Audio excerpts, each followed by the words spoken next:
নমস্কার বন্ধুরা, তো ছোট আর একটা মিনি ব্লগে তোমাদের সবাইকে স্বাগত। তো দেখো সকালবেলাটা স্টার্ট করে দিয়েছি, এখান থেকে প্রচণ্ড গরম হচ্ছে, তো সেই জন্য ঝটপট স্নান করে নিয়েছিলাম।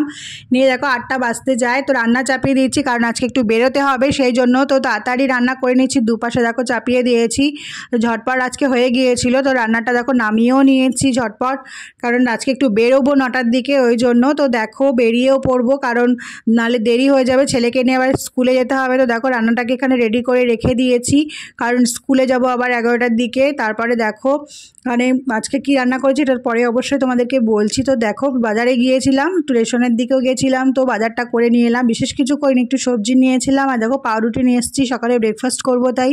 তো দেখো আজকে বিশেষ কিছু করিনি, ব্রেডটাকে সেঁকে নিয়েছিলাম আর কলা আর ডিম সেদ্ধ দিয়ে খেয়ে নিয়েছিলাম। তারপরে দেখো এখানে ছেলেকে নিয়ে স্কুলে বেরিয়ে পড়েছি। তো দেখো আজকে তো খুব বৃষ্টি হয়েছে, যখন স্কুলে যাই তো দেখো স্কুলে যাওয়ার সময় বৃষ্টি হয়েছে, তার ফলে দেখো প্রচুর রাস্তায় জল জমে গেছে, কারণ আমাদের এখানে বৃষ্টি হলে রাস্তায় জল জমে যায়। তো যাই হোক এভাবে স্কুলে পৌঁছে গিয়েছিলাম।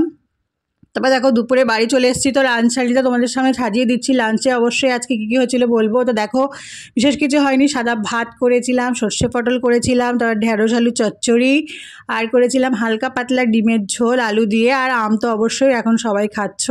তারপর দেখো সন্ধ্যাবেলা একটু ঘুমিয়ে নিয়েছিলাম, তারপর সন্ধ্যাবেলা উঠে দেখো একটু চা খেয়ে নিচ্ছি, কারণ চা না খেলে ফ্রেশ লাগে না।